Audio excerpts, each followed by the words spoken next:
Reports of people disappearing into alternate dimensions aren't new. Many people are familiar with the strange stories of time slips, or people falling into strange worlds that are similar to our own. Tonight, I'd like to share with you a very obscure and very frightening phenomenon that exists in Brazil.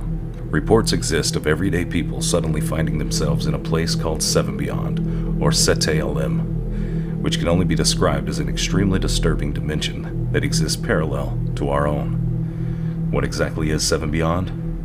7LM, according to the reports, is a parallel universe described as ugly, scary, and extremely disturbing. Its human-like residents are described as extremely xenophobic and rude, with weird pupils and looking very similar to each other with little to no variation. 7Beyond is described as a black and destroyed apocalyptic place with a weird culture.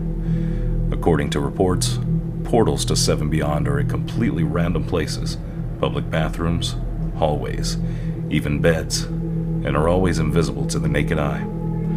Residents of 7Beyond have knowledge of Earth, and it's said that some authorities and scientists have knowledge of 7Beyond, but do not share their knowledge with the public because they have little to no idea what this place is. These histories are exclusive for Brazil and first gained attention a couple of years ago when a man named Luciano Malisi decided to create a group on Orkut, a popular social network back then, after his strange experience back in the 90s. For his surprise, he got many responses from people who share very similar experiences. Here are some of the most interesting reports, including one from Luciano Malisi himself. In the 90s, I would come back from college daily on a busy avenue and always pick up any bus that came down that avenue, because the important thing was to get near the subway that was at the end of the avenue. One day I waited on a bus stop for longer than normal, and when the bus finally came, it was crowded like ordinary. The route used to take me half an hour, so I took the opportunity to read a book during the travel. At one point, a woman nudged me and said, "You're not going to 7Beyond, are you?" I was confused. I did not understand what she meant. She went on to say, "The bus goes to 7Beyond. You better get off." I smiled at her and looked around me, and I swear, everyone was looking with dreadful eyes to me. Another woman said, "Yes, go down, young man." A guy nodded, "Go down." And everybody started screaming. After a minute of people yelling, the conductor shouted at the driver, "He's leaving the bus." The bus stopped, and I, of course, went down without understanding anything and even half-cocked. There were a few blocks to the subway, and I had to walk. The bus, seemingly identical to the others, turned right into a narrow street and climbed a slope of cobblestone, a really strange path. I never met those people again, or witnessed this strange behavior on a bus on that avenue. At the time of Orkut, I mounted a community on the subject, but without giving details about this event. I wanted to see if my delusions made sense. 24 people from all over the country told very similar stories. This first report is from a woman named Antonia. No exact place is given. I was at home at night, in a day as usual, when my phone rang. I answered it, and in the other side there was a man. He then asked me if I had lost my daughter. I got angry and replied no, that she was in the house of my ex-husband. He replied, "Are you sure?" She told me this was your number, and she keeps confirming it. She's wearing a green skirt. I replied no, that my daughter was using a blue shirt, and again told him that she was at my ex-husband's house with her stepmother.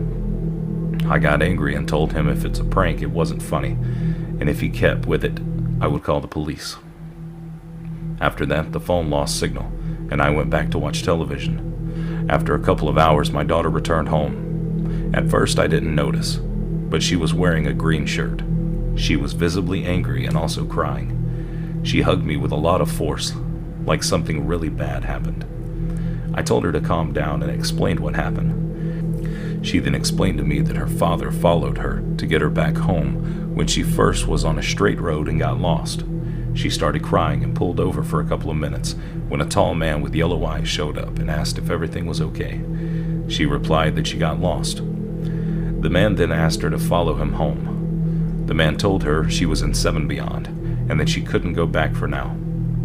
At his home, she told me that the man called me to tell she got lost, but that I got angry with him and he ended the call. She then finished saying that he took care of her for 7 days. He told her not to leave his home because bad people could get her. She tried asking him a bunch of stuff about where she was, but he didn't answer, only that she was in SevenBeyond. She returned back when the same man took her to a strange black hallway. He then told her never to go back to that street alone again, especially at night. After walking again throughout the hallway, she found her father again at the same street, and the man was nowhere to be seen. I got angry at her, thinking it was some kind of joke, and told her to stop telling stupid stories. But she swore and screamed at me that it was the truth. I called back to her father, and he told me that she got lost for a couple of hours. He returned to the street multiple times out of desperation and considered calling the police, but after waiting at the street again, she returned. I got peeved when I asked her what happened to her blue shirt. She told me she soiled it at dinner, so he gave her a green shirt. The next is of a woman from Manus. No name or date was given. I used to go to a family garage for parties a couple of years back. I was very familiar with the place, despite not really liking it because of the distance from the city. At a certain day when I was there, I decided to walk away from the other guests to drink water from the water fountain. When I noticed the water was strange, but I kept drinking. Then an old lady put her hand on my shoulder and asked me, "Are you from here, girl?" I replied to her with, "Huh?" and kept drinking water. She then asked me, "Girl, are you from here? From SevenBeyond?" At that point I got angry, replied in a gross manner, "No, I'm not from SevenBeyond." Then she replied to me, "Then you better leave. Leave now." When I got my head up to curse her, I looked into her eyes. They were completely black, and there were other people with the same black eyes looking at me. I got terrified, and they all started screaming, "Leave! Now, leave!" And that's what I did. I started running for a couple of minutes, and at the same time, I noticed that I wasn't in the same place anymore, which got me even more terrified. I ran until I hit the nearby woods. After a couple of minutes of waiting, I grew enough strength to face those people and went back.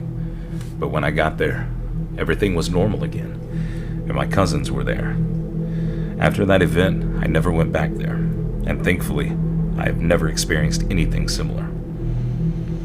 The most interesting story about SevenBeyond comes from a guy named Julio. I went to the mall with my girlfriend a couple of years back on a special occasion. While I was there, I had to go to the bathroom. When I got inside, I noticed something was off. I heard the laughter of children, and the air was different. I left the bathroom, and when I went outside, I wasn't in the same mall anymore. The place looked like a gallery, falling to pieces with little to no light. The few light sources were from scattered aquariums. That's when I noticed that some of the people around those aquariums were putting their hands inside them and laughing. But their laughs were bizarre. It looked like a person coughing for a piece of food to get out of their throat, and they were playing with something that looked like a purple tower inside of them. I began to panic and went around looking at the stores. They were completely ugly and looked like warehouses full of trash. And they were all selling iron-looking items with gray color, such as hooks and horseshoes. And all of these stores were selling living pigeons. I went inside a store and stayed there when the seller asked me if I was going to buy anything, and I answered no. That's when a girl that was inside the store asked what I was doing. When I looked to her face, I nearly fainted. Her eyes were completely black, and her facial expression was that of a creepy clown. When her mother got closer, I noticed that she had the same eyes and the same expression. She asked the store owner what I was doing there, and he answered, "Nothing. He's probably not from SevenBeyond." At that moment, she told me I was disgusting and left with the girl. I was exhausted and left the store and sat on a bench outside of the store. It was a strange bench for a single person, but I didn't care. At that moment, I noticed the people staring noticed me and started looking mad at me. And when I noticed their faces, They all had black eyes and looked very similar to each other. The only analogy I can make is that when you look at different people from places like Asia, and to you they all have similar facial features. But then, one after the other, they started shouting, "You shouldn't be here. Leave. Leave." I got scared and ran back to the bathroom. I tried to drink some water from the tap, but it had a terrible taste and was thick. I heard the children laugh again, and when I went outside the bathroom, everything was back to normal. I went to my girlfriend and she asked why I was so quick, but when she looked at my face and asked me what the hell happened, I didn't want to tell her. All I did was stay at her side the entire day, and the date was completely ruined. Here's an interesting report, not about SevenBeyond, but I think it's fascinating nonetheless, where one Russian man accidentally stumbled on another dimension while his friends watched in horror.